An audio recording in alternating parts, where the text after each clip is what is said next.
efectos secundarios o los efectos no deseados de los anticoagulantes orales, tanto el acenocumarol como la warfarina. Dijimos básicamente el tema del sangrado y el tema de la necrosis cutánea. Y el tema del sangrado vimos Hasta los ahí factores llegamos. Sí. que se vincularon con ese sangrado, ¿no? Que tenía que ver con el nivel de RIN, que era lo proporcional, que era lo que yo tenía que tener en cuenta. El nivel de RIN, tenía que tener en cuenta si había o no había combinación con otras drogas potencialmente productoras de hemorragia. Habitualmente el primer nivel se encuentran los antiplaquetarios y también tenía que ver con los tiempos de aparición del sangrado que tenían que ver con los primeros 3 meses de tratamiento. Algunas características un tanto distintivas, diferentes, que marcan algunas diferencias entre el acenocumarol y la warfarina son sutiles. En cuanto a la vida media, tiempo que tarda en caer a la mitad la concentración de una droga.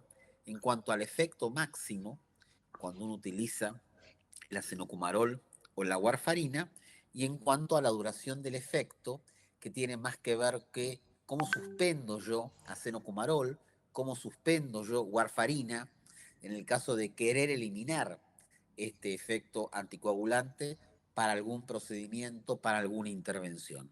Y les armé este cuadro diferencial entre el acenocumarol, con una vida media entre 10 y 30 horas. Ustedes van a ver que los números, tanto del acenocumarol como de la warfarina, tienen, podemos decir, una importante variabilidad, un margen significativo, ¿no? Entre 10 y 20 horas, la vida media es muy importante la diferencia. En algún paciente será 10, en algún paciente será 30, tiene que ver con las características farmacocinéticas, tiene que ver con las variables o los factores que juegan en su distribución y en su velocidad y tasa de absorción, un montón de cosas que definen que la vida media oscila entre 10 y 30 horas.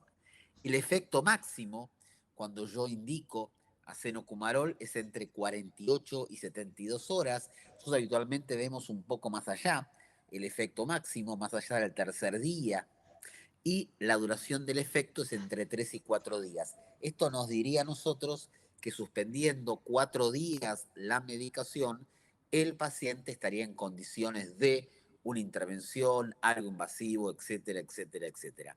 Son números, son estadísticas, estos son estudios de farmacología básica, de laboratorio, de farmacocinética elemental, del laboratorio de farmacología básica, pero más o menos son los números que se manejan en acenocumarol. Vida media 10 a 30 horas, efecto máximo 48 a 72 horas, duración del efecto 3 a 4 días. ¿Qué pasa con la warfarina? La warfarina también oscila entre 25 y 60 horas de vida media, es una vida media más prolongada que el acenocumarol. Siempre recuerdo que la vida media es el tiempo que tarda en caer a la mitad la concentración de la droga. El efecto máximo entre 36 y 72 horas es más o menos lo mismo. Es decir, que yo voy a obtener concentraciones plasmáticas máximas, que esto se traduce proporcionalmente al efecto máximo de la medicación, casi al tercer día, y la duración de efecto entre 3 y 6 días. Si yo comparo el acenocumarol, 4 días, si yo comparo a la warfarina, 6 días, uno habitualmente no modifica demasiado los tiempos de suspensión previos del acenocumarol y de la warfarina, pero uno podría suspender menos tiempo el acenocumarol en relación a la warfarina porque la duración del efecto anticoagulante es mayor con warfarina que con acenocumarol. Nosotros manejamos más o menos los tiempos del acenocumarol porque, como dije el otro día en la charla, casi todo en Argentina es acenocumarol y hay una proporción muy chiquitita de warfarina. Este es un cuadro diferencial que uno le puede dar aplicación práctica. Si uno le da aplicación práctica, no tiene ningún sentido, sirve solamente para hacer preguntas múltiple choice en un examen de farmacología de pregrado o un examen de ingreso a una residencia cuando uno quiere poner algún filtro importante, porque es una pregunta finita. Pero sobre todo, parece lo menos real, pero lo es la oscilación, el tiempo de la vida media, qué grande que es, sobre todo con la warfarina. Nos quedan entonces, para terminar con la clase de hoy, nos quedan entonces las drogas nuevas, ¿sí? Lo que se denominan como nuevos anticoagulantes orales, que como dijimos casi al comienzo del jueves pasado, entran medio por la ventana en esa clasificación, porque ya la clasificación definía drogas como anticoagulantes orales según la vía de administración. Son orales, pero claramente no tienen el mecanismo de acción. Podemos decirlo nuevos o podemos decir anticoagulantes orales que no afectan el metabolismo de la vitamina K o que no se comportan como antagonistas de la vitamina K. Entonces, los anticoagulantes orales que no se comportan como antagonistas de la vitamina K pueden ser los inhibidores directos del factor 10. Este es un grupo. Los inhibidores directos del factor 10. Estas son como heparinas de bajo peso oral. ¿Por qué? Porque las heparinas de bajo peso molecular, dijimos, mecanismo de acción, 90%, 10%. 90% anti-10, 10% antitrombina o antifactor 2. Entonces, dentro del conjunto de inhibidores directos del factor 10, repito el concepto, que pueden ser un mecanismo de acción similar a la heparina de bajo peso molecular, pero por vía oral, básicamente tenemos tres drogas, de las cuales nosotros vamos a manejar habitualmente dos. Tenemos el Rivaroxaban, tenemos el Apixaban. Rivaroxaban y Apixaban lo manejamos, lo conocemos, forman parte de nuestro recetario, a lo mejor, y el Edoxaban, que se usa muy poco en la Argentina, y el Edoxaban es más común en los Estados Unidos y en Europa. ¿Qué características tiene el Rivaroxaban o el Apixaban? Comparten el mecanismo de acción, son inhibidores directos del factor 10. Una cosa importante, si yo doy heparina de bajo peso molecular, que es un inhibidor del factor 10 por vía subcutánea, yo hago el control con un anti-10. Si yo doy Rivaroxaban, que es un inhibidor directo del factor 10 por vía oral, yo hago el control con un anti-10.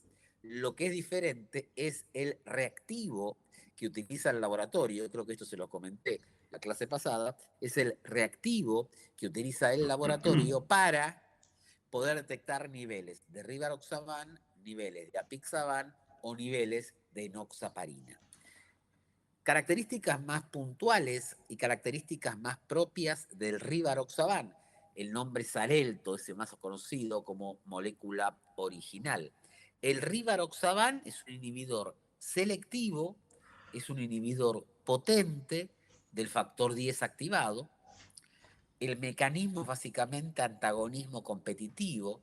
Los inhibidores directos del factor 10 son antagonistas competitivos. Nosotros nos faltó la clase, que creo que se la voy a dar en algún momento, que tiene que ver con la farmacología general, las nociones básicas de farmacodinamia y farmacocinética, que son centrales en el pregrado y que uno se olvida cuando ejerce la medicina, pero que sirven un montón para conocer cómo funcionan las drogas en la práctica habitual. Recuérdenme que esa charla la tenemos que tener, o al menos le mando el capítulo que escribí para que lo tengan. Entonces, son antagonistas competitivos con todo lo que ello implica. La biodisponibilidad oral es buena, está claro, se administran por vía oral, tiene una muy buena biodisponibilidad oral. En farmacocinética, en términos globales, uno define cualquier molécula con buena biodisponibilidad oral, aquella que es superior al 80%. Si yo tengo algo con una biodisponibilidad por debajo del 80%, quizás se administra por vía oral, pero la biodisponibilidad oral no es buena. La definición conceptual y teórica es que tiene que estar por encima del 80%. El pico plasmático, esto es interesante, el pico plasmático, el nivel plasmático máximo, se obtiene habitualmente entre 3 y 4 horas luego de la toma. Esto es interesante para ver en qué momento del día el paciente va a tener su pico plasmático de rivaroxaban. Si lo toma a la mañana, será cerca del mediodía. Si lo toma a media tarde, será cerca de la noche. Pico plasmático a las 3 horas. La vida media, promedio, es entre 6 y 12 horas. Después depende la edad, depende básicamente qué otro grupo de drogas está tomando el paciente y depende básicamente su tasa de filtración glomerular. ¿Por qué? Porque la eliminación es renal. Entonces, repito el concepto. El rivaroxaban, para que quede claro, hace antagonismo competitivo, la biodisponibilidad oral está por encima del 80%, es una buena biodisponibilidad oral, el pico plasmático máximo es a las 3 horas, la vida media promedio no supera las 12 horas y no es menor a 6, y la eliminación es fundamentalmente renal. Cuando uno lo pone en la vereda de enfrente del apixaban, no hay muchas diferencias. Las diferencias las marqué en la diapositiva. Lo que no marqué es similar. El apixaban hace lo mismo, también ejerce antagonismo competitivo. Lo otro, la biodisponibilidad oral es superior al 50. Entonces uno dice, pero con 50 también la doy por vía oral. Sí, porque hay un montón de drogas que su vía de administración no va a tener una correlación directa con su tasa de biodisponibilidad oral. Entonces, la biodisponibilidad oral es por debajo, se encuentra por debajo del rivaroxaban, es del 50%. Acuérdense que el otro es por encima del 80%.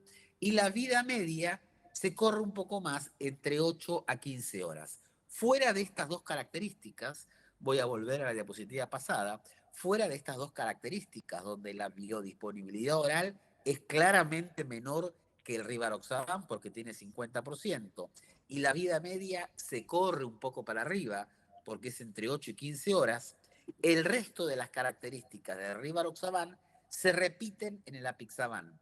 Antagonismo competitivo, el pico plasmático también es entre 3 y 4 horas y la eliminación es renal.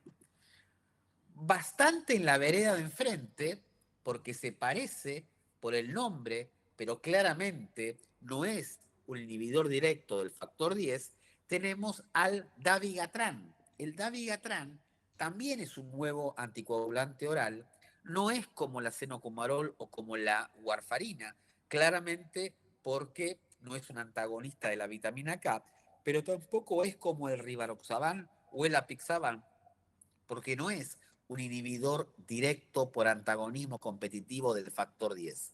Este es un inhibidor directo de la trombina. Esto sería como irudina, como irulog, como argatroban, como vivalirudina, todos antitrombínicos directos. Nada más que los que nombramos en la clase inicial eran en referencia a los que se administraban por vía parenteral. ¿Se acuerdan que había antitrombínicos indirectos que requerían un cofactor y que entraba la heparina sódica y la heparina de bajo peso, pero claramente habíamos dicho la heparina de bajo peso no requiere un cofactor, aunque la clasificamos como indirecto, y estaba el otro gran grupo que eran los inhibidores directos de la trombina y aparecían los que no se usaban y dijimos que la excepción en algún momento fue el argatroban, en la actualidad la vivalirudina, era la indicación de HIT, de plaquetopenia inducida por heparina. Bueno, el dabigatran es un inhibidor directo a la trombina, es decir, son como de esos, pero por vía oral, con dos características fundamentales.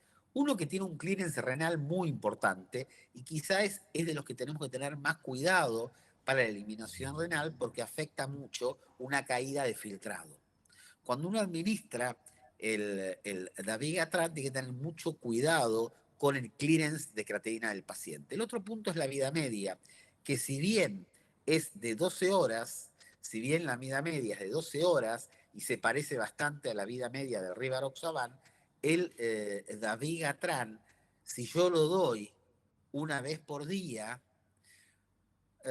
no va a cumplir las condiciones que exige la FDA, en cuanto a la aprobación de un medicamento nuevo para decir, una hora antes de la nueva dosis tengo que mantener ciertos niveles plasmáticos. Si yo doy dabigatran una sola vez por día, por eso el dabigatran sí o sí lo tengo que dar 2 veces por día, en esto es parecido a la Pixaban, pero si yo doy el dabigatran una sola vez por día, claramente no voy a tener niveles plasmáticos adecuados una hora previa a la nueva dosis. Desde el punto de vista general o global, en cuanto a los nuevos anticoagulantes orales, lo que es importante remarcar, aunque les parezca mentira, muchos médicos no conocen esto, el dabigatran tiene un mecanismo de acción diferente al rivaroxaban, al apixaban y al edoxaban. Esos tres son inhibidores directos del factor desactivado y el dabigatran es parecido a la vivalirudina. Es un inhibidor directo de la trombina, características es oral, no requiere un cofactor, por eso es directo, la vida media es de 12 horas y el clearance es básicamente renal. Bien, terminamos entonces con esta presentación. Cuando hablamos de anticoagulantes, vimos todo lo importante, básicamente, que teníamos que saber desde el punto de vista farmacológico en relación a la heparina sódica, en relación a la heparina de bajo peso y en relación a los anticoagulantes orales. Dos grandes familias. Estoy haciendo un súper resumen. Dos grandes familias. Hablamos de los antagonistas de la vitamina K, que son los más tradicionales, y los inhibidores directos del factor desactivado y el inhibidor directo de la trombina. Sí. Pablo, dos preguntitas. Una es la razón por la cual la pizza se da 2 veces por día versus el rivaroxaban una vez por día teniendo esas vidas medias. ¿La explicación es algo similar a lo que dijiste Sí, del claro. dabigatran? ¿Hay algo El especial tema con es la que cuando pizza? vos das, mira, esto se ve mucho con los antihipertensivos. Hay algunos antihipertensivos que vos los podés dar una vez por día. Te hago esta explicación, así se entiende el otro. Uh-huh. Hay muchos antihipertensivos, de hecho, vos lo podés dar y de hecho se usan una vez por día. Pero, por ejemplo, en algunos pacientes, algunos beta bloqueantes, me voy a referir básicamente al atenolol o al bisoprolol, ¿sí? En algunos pacientes, algunos beta bloqueantes como el atenolol o el bisoprolol, cuando uno hace la medición, el dosaje plasmático, 1 hora o 2 horas antes de la nueva dosis, está por debajo del margen terapéutico en algunos pacientes. Entonces, no está, porque el bisoprolol, por ejemplo, si vos ves la indicación es una vez por día. El bisoprolol, si vos ves la indicación es una vez por día. Pero lo que se ha visto en algunos pacientes, que si vos se lo das a las 8 de la mañana el bisoprolol, a las 7 o a las 6:30 del próximo día, ese paciente está por niveles por debajo del margen terapéutico. Lo que la última vez dijimos era la concentración en estado estacionario, que es entre la toxicidad y la subaplicación o el efecto subterapéutico. ¿Sí? Entonces, se puede dar 2 veces por día. En la gran mayoría de los pacientes, el atenolol, el bisoprolol o muchos antihipertensivos se da una vez por día. Pero esta es la explicación por la cual algunos necesitan que el Lotrial, algunos necesitan que el Valsartán. ¿Por qué el Valsartán doy 160 a la mañana o en otros doy 80 cada 12? Es básicamente por esta explicación. No significa, quiero que quede claro, no significa que la FDA no los haya aprobado una vez por día. Lo que digo es que hay mucha variabilidad porque la FDA hace la aprobación básicamente con la cinética unicompartimental de una molécula. Cuando un paciente está tomando muchas drogas, aparece lo que se llama la cinética multicompartimental de muchas drogas, donde básicamente la velocidad de pasaje de un compartimiento a otro se puede afectar y donde la biotransformación o el metabolismo de drogas claramente cambia por la presencia de otra droga. No es lo mismo, no es lo mismo la vida media de una droga, el tiempo de acción de una droga, versus esa misma droga en un organismo donde se comparten 8 pastillitas más u 8 fármacos diferentes. Entonces, está probado el rivaroxaban y el dabigatran, que sí o sí tiene que ser cada 12 horas en este caso. ¿Sí? El Xarelto, no hay todavía datos para explicar que un paciente que toma Xarelto, 20 miligramos día, tenga que tomar 10 miligramos cada 12, porque en realidad no se modifica en los estudios en fase 4 de seguimiento, de toxicidad y de verificaciones farmacocinéticas que pierda concentraciones estables. El resto de las drogas sí.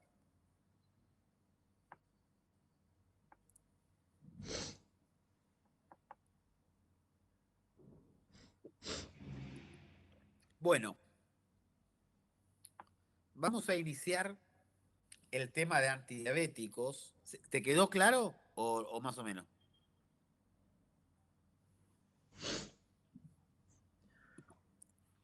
Es sobre el dabigatran. ¿Cuál es el límite de la tasa de filtración glomerular para o reducir dosis o no darlo? No, tanto el dabigatran, los tres en realidad, ¿eh? Lo que pasa es que el dabigatran se lo vincula a más intoxicación con disfunción renal que el resto. Pero el punto más o Ah, menos es bien, 40, ¿sí? Más o menos. Pero bien, igual es más bien. fácil intoxicarse con falla renal con dabigatran que con falla renal con los otros dos. Perfecto. Bárbaro, gracias, Pablo. El más seguro es el apixaban de todos, ¿eh? Sí, sabía como que Bueno, te aguanta más, digamos, la tasa de filtración más baja. Y incluso en diálisis, ¿no? La pizza. lo que pasa es que en diálisis se puede dar cualquier cosa porque todo filtra. Entonces, como Bien, la mayoría hemodializan, uno está tranquilo con la hemodiálisis, ¿viste? bien, bien, bien, bien. Bueno, antidiabéticos orales. ¿Qué visión tenemos que tener nosotros? No es la visión de un nutricionista, no es la visión de un diabetólogo. Tenemos que mezclar o tenemos que asociar la visión de un cardiólogo con visiones de farmacología. A mí me gusta mechar mucho, también lo hago con chicos de 20, 22, 23 años que tienen su primera aproximación a la farmacología cuando no han visto pacientes casi. Entonces uno tiene que entender que la farmacología es una materia básica que debe ser reestudiada una vez que uno hizo toda la clínica, porque si no, no se entiende qué es lo importante en el pregrado. Yo lo que digo es que para hablar de antidiabéticos, desde nuestra visión, tenemos que tener cuatro cosas fuertes. La primera, la diabetes tipo 2 se asocia fuertemente con complicaciones micro y macrovasculares. Eso está claro. La diabetes tipo 2 se asocia fuertemente con complicaciones micro y macrovasculares. Esto tiene que ver con la última definición. Segunda definición. El riesgo de enfermedad cardiovascular es 2 a 4 veces más alta en población diabética. Eso también está claro. Y el diabético con enfermedad cardiovascular se muere más que la enfermedad cardiovascular sin diabetes. Es decir, te toca más en la repartija y cuando te toca es más jodida. Tercera definición importante. La diabetes tipo 2 se asocia a disfunción ventricular. Más allá, esto lo agrego yo, más allá de la enfermedad vascular. La diabetes tipo 2 se asocia a disfunción ventricular más allá de la enfermedad vascular. Y el cuarto punto, que es importante, tiene que ver con el primero. Yo en el primero dije que la diabetes tipo 2 se asocia fuertemente con complicaciones micro y macrovasculares. Las complicaciones microvasculares se controlan más que las macrovasculares, porque hoy, año 2025, junio del 2025, la gente bien tratada se muere de complicaciones macrovasculares, me refiero al diabético, y no tiene ni siquiera tanta internación con las complicaciones microvasculares. ¿Esto qué quiere decir? Que si yo digo, tengo que buscar un control metabólico para que el paciente tengan menos complicaciones micro y macrovasculares, llámese las macroinfarto o ACV, el adecuado control metabólico va a reducir complicaciones microvasculares, pero no tanto macro. Entonces, primera, porque el diabético se sigue muriendo de lo macrovascular y cada vez menos aparecen las complicaciones microvasculares. Todo esto en el contexto, todo esto en el contexto de un adecuado control metabólico. ¿Por qué digo esto? Porque todo el tiempo los médicos internos, los internistas, los diabetólogos, algunos endocrinólogos, refuerzan el concepto de el paciente tiene o no tiene control metabólico. El paciente tiene control metabólico, se muere menos. No es verdad. El paciente con adecuado control metabólico no ha reducido en forma significativa complicaciones macro. Entonces, una conclusión muy loca en esta diapositiva, pero que es interesante para tirar, y no todos tienen que estar de acuerdo. Una conclusión es que en lo macrovascular del diabético hay algo más que un inadecuado control metabólico. En la complicación macrovascular del diabético hay algo más que hiperglucemia. Y vamos a desarrollar esta idea. Bueno, esto es un poco lo que hablamos recién. Esta es la idea más interesante para discutir. Lo que tenemos que decir es, hay una verdad revelada, bíblica, que dice que la hiperglucemia es proporcional a las complicaciones vasculares. Más glucemia, más complicaciones vasculares. Pero está claro, y esto sí también es una verdad bíblica, que esas complicaciones vasculares están vinculadas a un factor proinflamatorio. Ese factor proinflamatorio se llama factor nuclear kappa beta. Ese factor nuclear kappa beta, a grosso modo, se asocia con aterosclerosis y con insulinoresistencia. ¿Qué quiere decir esto? Quiere decir que yo ya puedo medir factor nuclear kappa beta elevado y el paciente no tener hiperglucemia. Es el panorama, es el contexto de insulinoresistencia con glucemia normal. Es el concepto o el contexto de un paciente con aterosclerosis detectada por estudios vasculares que tiene glucemia normal. Un tipo que tiene ya diagnóstico de enfermedad vascular aterosclerótica con el componente de resistencia a la insulina, es un paciente seguramente con niveles elevados de factor nuclear kappa beta. Ese factor nuclear kappa beta está antes que la hiperglucemia. Entonces yo tengo factores previos al desarrollo de hiperglucemia que van a vincularse con complicaciones macrovasculares. Cuando yo controlo la glucemia, cuando yo hago control metabólico adecuado o buen control metabólico de la hiperglucemia, si yo no controlo otros factores, yo no voy a reducir la tasa de eventos macro. Este factor nuclear kappa beta se asocia fuertemente con tres desafíos, podemos llamarlo así, fisiopatológicos. El factor nuclear kappa beta va a generar primero disfunción del endotelio. Cuando hablo de disfunción del endotelio, hablo básicamente de una pérdida de equilibrio. Y cuando hablo de pérdida de equilibrio, digo, predomina una de las tantas cosas que es predominio de endotelinas sobre el óxido nítrico.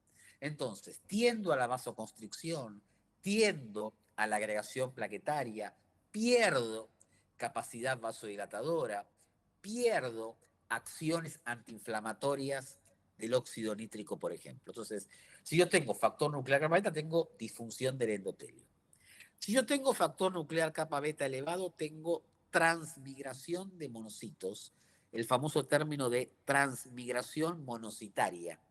La transmigración de monocitos desde o hacia el subendotelio, donde se transforman en macrófagos. Es decir, el monocito es atrapado en el subendotelio y se va a transformar en el macrófago. Esto genera lesión. Y la tercera, ya esto está vinculado a factor nuclear kappa beta elevado.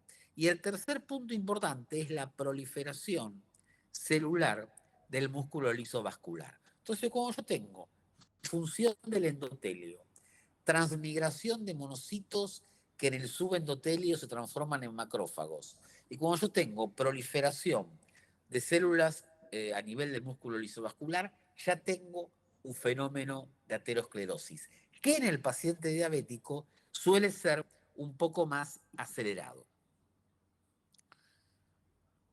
Este acelere de la aterosclerosis en los diabéticos se da por muchos factores. Un solo factor es la hiperglucemia. La hiperglucemia me acelera la aterosclerosis. Pero hay otros dos factores que no tengo en cuenta, que son la inflamación y el trastorno lipídico. Si yo no hago un control adecuado de la inflamación y si yo no hago un control adecuado de mis lípidos, el adecuado control metabólico de la hiperglucemia me es insuficiente para reducir tasa de eventos macrovasculares.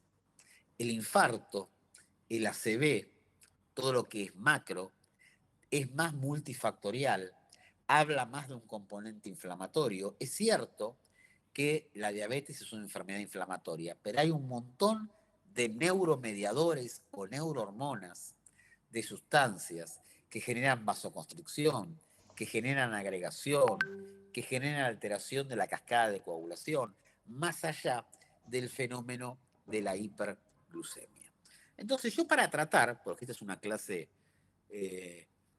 les debo, yo escribí una cosa sobre el receptor para la insulina, que está buena, que no se la puedo dar porque es medio largo, pero que se entiende cómo disfunciona el receptor de insulina y cómo el paciente tiene glucemia normal. El receptor de insulina funciona para el culo, el tipo se está enfermando gravemente y la glucosa en la sangre no dice demasiado. Eso habla de que existe una enfermedad proinflamatoria por debajo de la hiperglucemia en los diabéticos. Pero bueno, esta es una clase de farmacología y teniendo en cuenta esto, ¿a qué apunta todo esto? Toda esta introducción, ¿a qué me va a llevar en farmacología? Aquí yo tengo que utilizar drogas que no solamente bajen la hiperglucemia. ¿Por qué? Porque estoy diciendo hasta el cansancio que la hiperglucemia es solo un factor y que el control de la hiperglucemia me reduce claramente lo microvascular, pero no me reduce claramente lo macro. Entonces tengo que tener sustancias que actúen un poco más que bajar la glucosa en sangre. Normalmente, la FDA, hasta hace un tiempo bastante lejano, aprobaba nuevas moléculas que demostraban ser tan buenas o mejores que otras moléculas bajando la glucemia.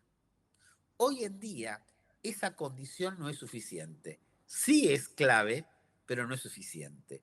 Yo tengo una molécula XXXWWW que baja perfectamente la glucemia, pero es lo único que hace, y la FDA no me la va a aprobar. ¿Por qué no me va a aprobar la XXXWWW? Porque para la FDA hoy, y para el paciente hoy también, bajar solamente la hiperglucemia no se traduce en un beneficio. Entonces yo tengo que demostrar, si quiero ganar mucha plata o el premio Nobel de Medicina o de Química, que esa molécula XXXWWW tiene otros efectos.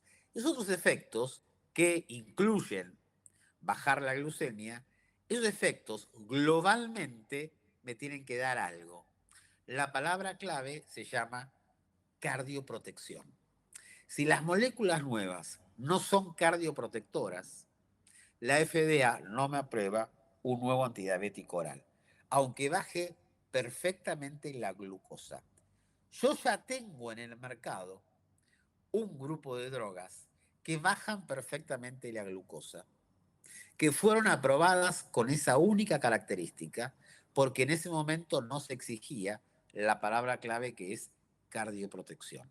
Pero hoy en día, si no tiene cardioprotección, no me alcanza. Entonces, la clasificación vieja es básicamente esta, cuando ustedes estudiaron Y cuando yo estudié antidiabéticos, que los llamábamos hipoglucemiantes, vamos a ver que hay un error en eso, pero bueno, cuando estudiamos antidiabéticos orales, dijimos, yo tengo dos grandes grupos farmacológicos, esto es la clasificación histórica en los antidiabéticos. Los que hacen reducción de insulinoresistencia y los que estimulan insulinosecreción. Y yo más o menos me manejaba en ese grupo. Reducción de insulinoresistencia, quizá eran mejores al comienzo de la enfermedad, me estoy yendo 30 años para atrás. O la estimulación de la insulinosecreción cuando la enfermedad avanzó o cuando había un déficit importante de secreción de insulina. Pero hay mecanismos alternativos en cuanto al control metabólico, sobre todo mecanismos muy alternativos que me brindan a mí un control metabólico y además, de vuelta a la palabra clave, cardioprotección. De las drogas más viejas están las sulfonilureas. Todo el mundo estudió las sulfonilureas. Las sulfonilureas, como la glibenclamida, glipizida, glicacida, glimepirida, las sulfonilureas sí son fármacos hipoglucemiantes. ¿Por qué? Porque pueden generar hipoglucemia. Esto es un problema, no es una bendición, no es una buena característica que un fármaco sea hipoglucemiante, porque el principal efecto secundario de cualquier sulfonilurea es la hipoglucemia. El mecanismo de acción básicamente es cierre de canales de potasio. Son promotores del cierre de canales de potasio. ¿Por qué es importante esto? Porque el mecanismo de isquemia, cuando el miocardio tiene isquemia, tiene hipoxia, tiene acidosis, la protección de la célula tiene que ver con la apertura de canales de potasio. Entonces, parte de la explicación, parte de la explicación de la toxicidad cardiovascular de las sulfonilureas, y estoy dando una visión fisiopatológica y cardiológica y cardioprotectora, parte de la culpabilidad de las sulfonilureas en el manejo del paciente diabético, y cuando hablo de culpabilidad digo cómo no contribuyo a bajar la tasa de eventos macro, es que ese mecanismo de recuperación o de autolimitación de la isquemia o de la injuria celular es abolido por las drogas. El mecanismo compensatorio del tejido hipóxico o isquémico, que tiene que ver con apertura de canales de potasio, es afectado por las sulfonilureas. Entonces, ¿qué pasa con las sulfonilureas? Básicamente estimulan liberación de insulina. No lo vamos a ver hoy, pero una liberación muy importante de insulina puede colaborar con la insulinoresistencia. Esto lo vamos a ver cuando veamos en algún momento cómo funciona el receptor para la insulina. Es muy interesante. Entonces, que me estimule liberación de insulina cuando el paciente a lo mejor no tiene el principal problema que es me falta insulina, sino el problema que tiene es mi insulina no llega a actuar bien. Que yo le agregue más insulina, le genero dos cosas. En algún momento puedo generar hipoglucemia, pero seguro voy a aumentar la inflamación de la enfermedad. Exagerar liberación de insulina, repito, cuando este no es el principal problema, es aumentar el tono inflamatorio de la enfermedad. El efecto adverso más importante que tienen las sulfonilureas es la hipoglucemia. Entonces, a la hipoglucemia, si yo la contrapongo con la hiperglucemia, es peor en cuanto a génesis de inflamación. Un paciente en un evento hipoglucémico va a activar neuromediadores similares a una hiperglicemia alta persistente. La hiperglucemia alta persistente genera un tono inflamatorio cardiotóxico. La hipoglucemia episódica, un episodio de hipoglucemia, puede activar aún más el tono vasomotor, la agregación plaquetaria, la inflamación dependiente de endotelinas y de interleuquinas productoras de más inflamación, tanto más tóxico que la hiperglucemia sostenida. Que un paciente tenga 220 de glucosa sostenidamente es un problemón. Que un paciente tenga cada tanto episodios de 70 es aún peor. Entonces, ¿qué sabemos nosotros de las sulfonilureas? Que el cierre de los canales de potasio ATP dependientes pueden potenciar la isquemia en un territorio en riesgo. Este efecto puede explicar por qué los pacientes tomadores crónicos de sulfonilureas pueden generar procesos de una aterosclerosis más acelerada. ¿Y por qué se ha asociado? Y ahora vamos a ver 3 elementos que están documentados y fuertes con la toma de sulfonilureas. Hay 3 cosas, y ahí están citados, que las sulfonilureas generan en un paciente con enfermedad cardíaca. Una, reducen el precondicionamiento isquémico, afectan la preparación, afecta el mecanismo de compensación. El segundo, luego de la isquemia, la función contráctil puede estar afectada si uno controla metabólicamente al paciente con sulfonilureas. Y lo tercero es que pueden generar aumento del tamaño del infarto.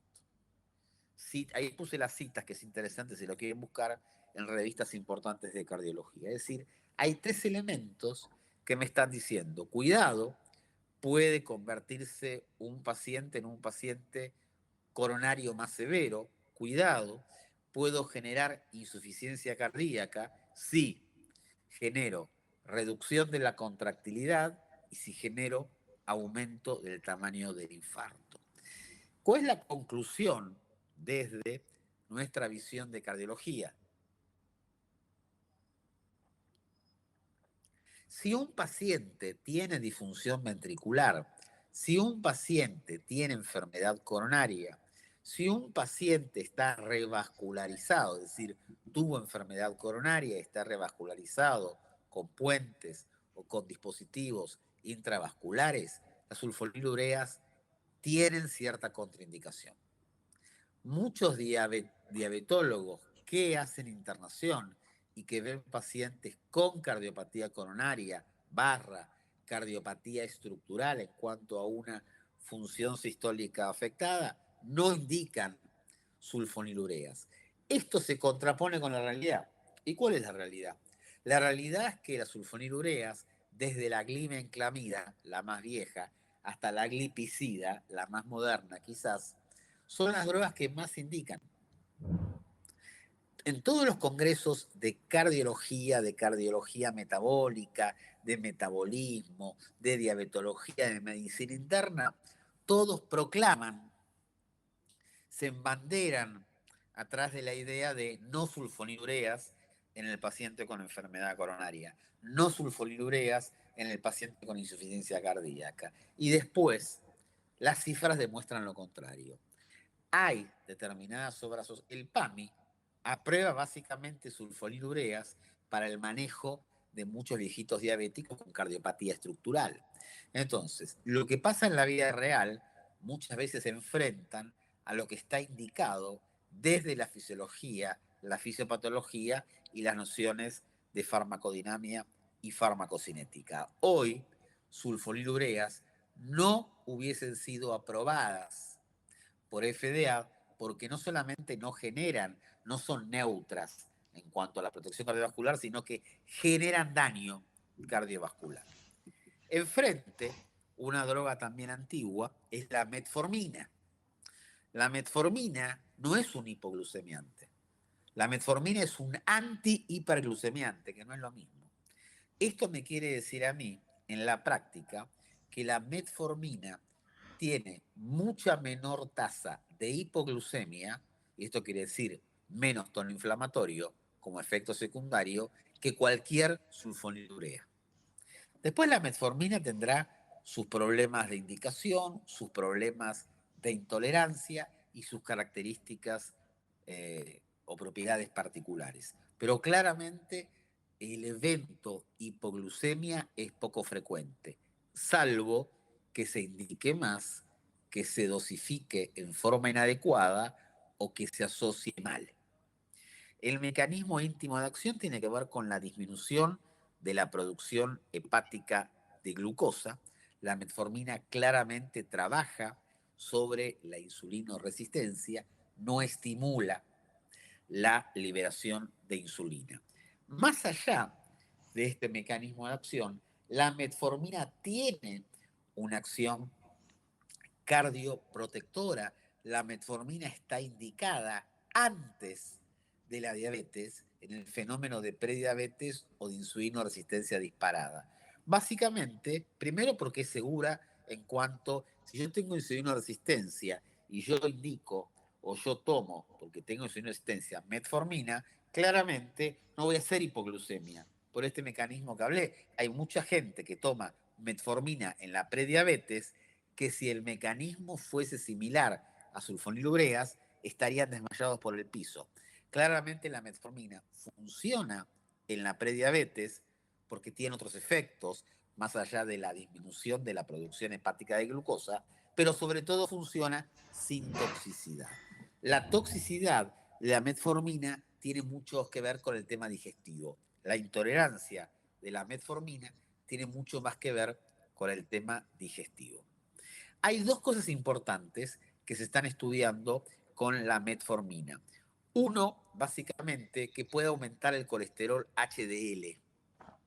Y el incremento del colesterol HDL tiene que ver con mejoría de la sensibilidad a la insulina. Esto se entiende muy bien, sobre todo cuando veamos cómo disfunciona o no un receptor insulínico. El otro punto importante es que aumenta la actividad de la AMP quinasa y esto genera oxidación de ácidos grasos. Pero hay una acción muy importante que tiene que ver, más allá de este aumento de la actividad de pequinasa, que tiene que ver con la disminución del PAI-1. El PAI-1 es el inhibidor del activador del plasminógeno. Si yo disminuyo lo que me inhibe activar el plasminógeno, mejoro las condiciones trombolíticas de un paciente, mejoro las condiciones fibrinolíticas de un paciente, es decir, todo lo que tiene que ver con fenómenos reológicos y de coagulación están mejor controlados cuando hablo de aumento de inflamación y hablo de aumento de reactividad vascular y hablo de agregación plaquetaria, estoy hablando de trombo. Entonces, al disminuir el PAI-1, yo reduzco el inhibidor del activador del plasminógeno, tengo más activador de plasminógeno, se forma plasmina. Bien. Glitazonas. Las glitazonas surgen en algún momento como un factor muy importante que tienen que ver con vamos a mejorar la calidad cardíaca en un paciente diabético más allá de sulfonilureas y de metformina.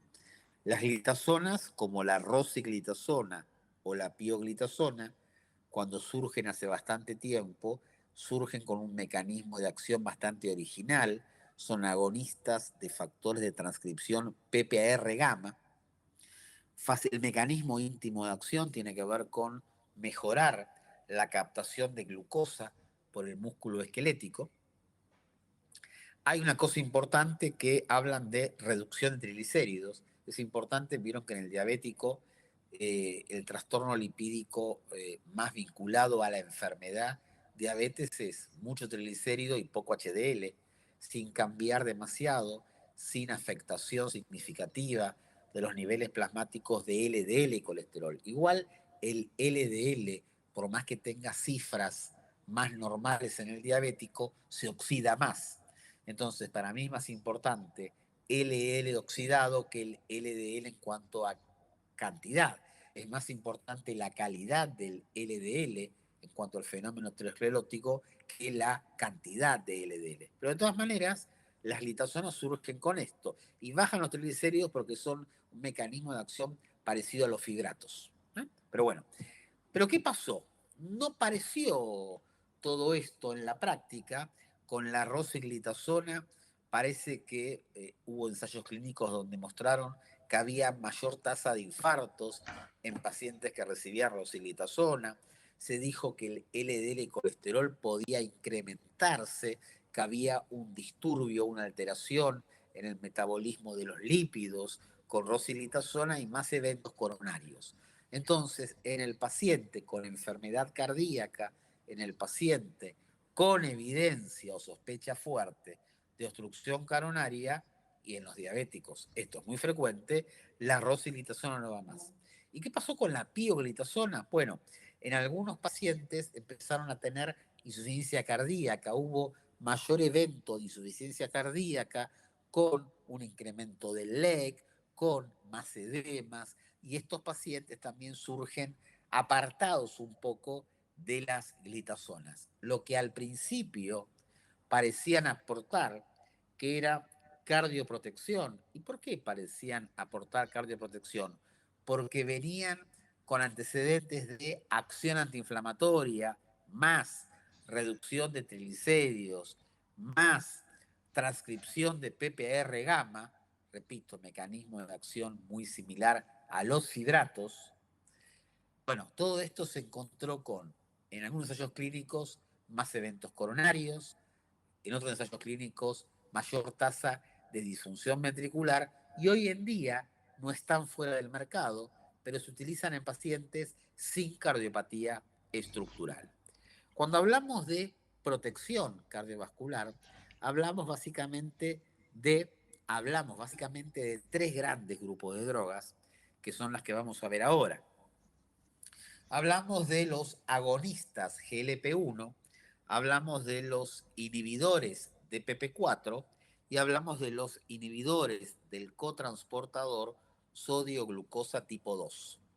Básicamente hablamos de estos tres. ¿Por qué? Porque es importante, aclaro esto y vuelvo, que la vida media de GLP-1 es extremadamente corta. Es importante la GLP-1, sí, GLP-1 es muy importante porque es una neurohormona intestinal que lo que hace básicamente es jugar a favor de la insulina y bloquear un poco el glucagón.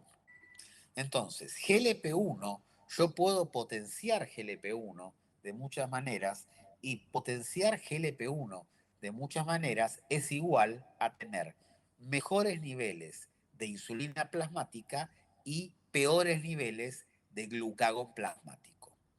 Yo tengo dos formas, como la vida media es muy corta y GLP-1 rápidamente es degradada, miren, la vida media es menos de 2 minutos. Yo puedo utilizar dos estrategias. Puedo bloquear esa degradación o puedo engañar a esa degradación. ¿Cuáles son las dos estrategias? Yo puedo dar inhibidores de la enzima que genera la vida media corta de GLP-1. ¿Por qué?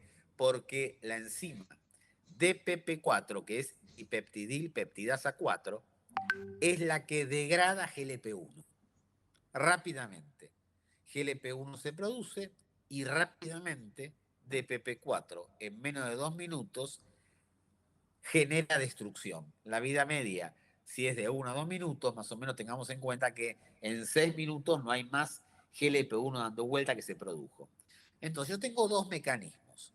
O esa de PP4 la inhibo y se inhibo la de PP4, prolongo la vida media de GLP-1.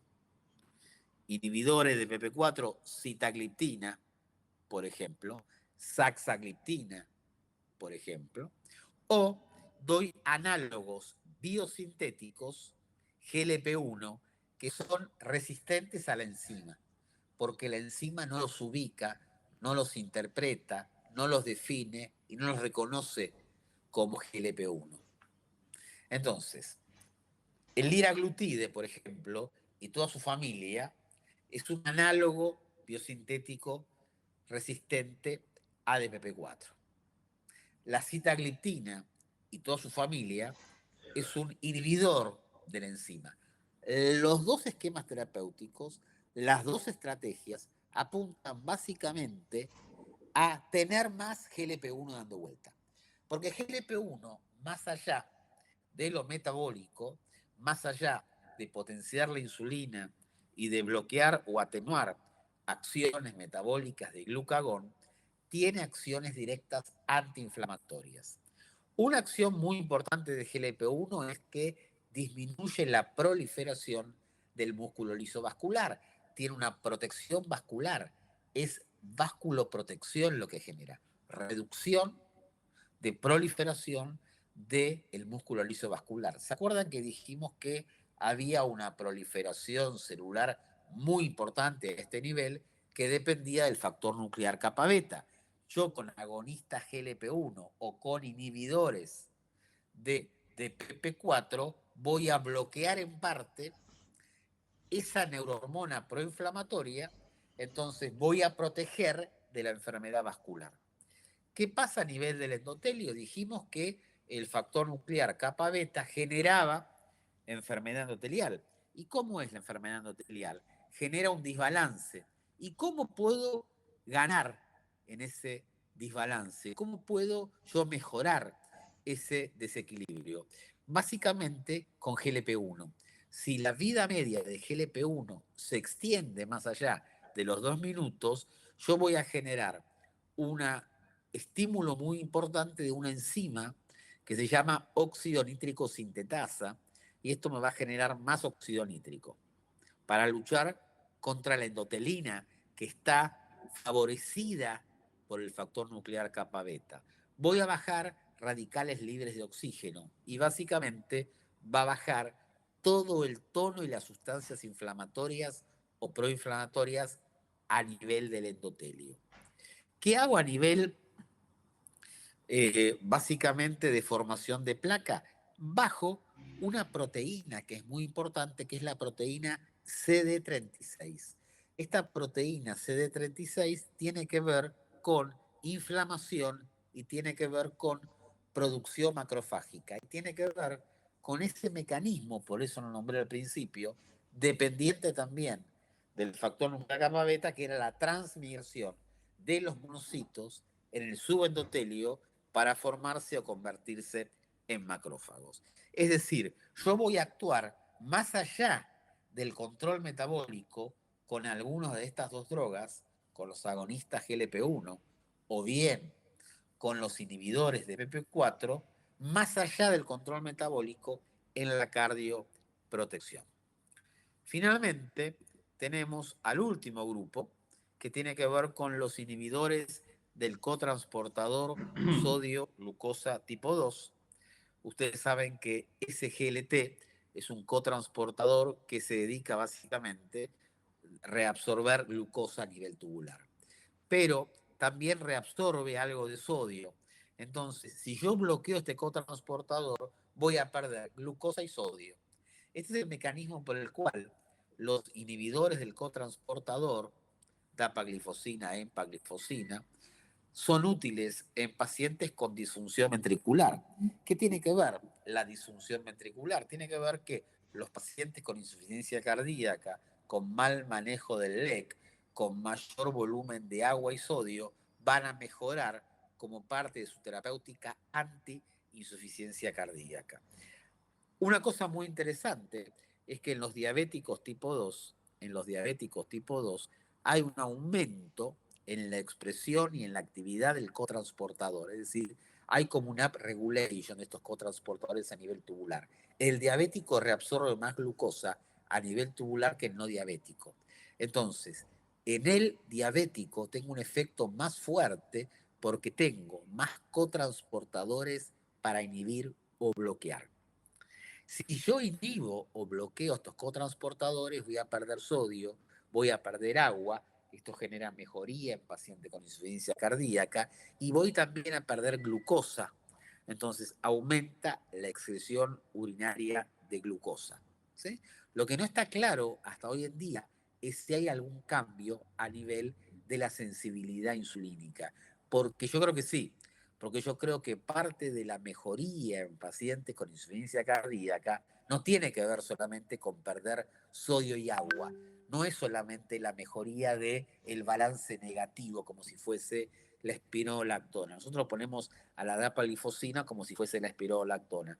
Un tipo tiene disfunción ventricular, le ponemos dapaglifosina 10 miligramos día, espironolactona 12,5 o 25 miligramos día. Va más allá, como la espironolactona va más allá de actuar a nivel del líquido, sino que bloquea la aldosterona miocárdica fundamentalmente. Cuando hablamos de dapaglifosina o empaglifosina, yo creo que actúa sobre el receptor insulínico que va a generar una caída del tono inflamatorio y que es la inflamación en definitiva la que genera progresión e insuficiencia cardíaca. Última diapositiva que dice que el paciente además pierde peso, el paciente además casi no sufre hipoglucemia, pero sí puede generar básicamente infecciones urinarias. La mayor tasa de infecciones urinarias es al comienzo del tratamiento que tiene que ver con la cantidad de glucosa que va a tener la orina. Una cosa importante, actúa sobre el complemento del paciente. El complemento es un lactante de fase aguda. Por eso digo que el tono inflamatorio va a estar en alguna forma afectado en ese paciente. Bueno, ¿se entendió o fue muy complicado? No, muy Bien bueno, detallado. Pablo, clarísimo. Bueno, Bueno, vamos a tener esta semana un nuevo encuentro el jueves presencial en la facultad, después de mi clase que termina más o menos 5:30, 6 en el aula 402. Ahí los espero el jueves. Y vamos a continuar con fármaco. no olvide el libro. Si puedo, si sí, tenés razón. Pero además me acuerdo, quiero llevarle el esquema de cómo tenemos que entender nosotros la resistencia a la insulina, que me parece interesante eso. ¿Sí? Bueno, nos vemos ahí Pablo, entonces. ¿el Sí, jueves qué sí, clase sí. vemos? ¿Sobre qué? La ¿El verdad que no jueves puse sobre qué todo. es? Me Ah, bueno, parece que bueno. es inotrópico, me parece. Pero bueno, quedan todavía varios temas. Buenísimo. Bueno, muchas Bueno, gracias, les mando Pablo. un abrazo. Chau. Igualmente, chau, chau.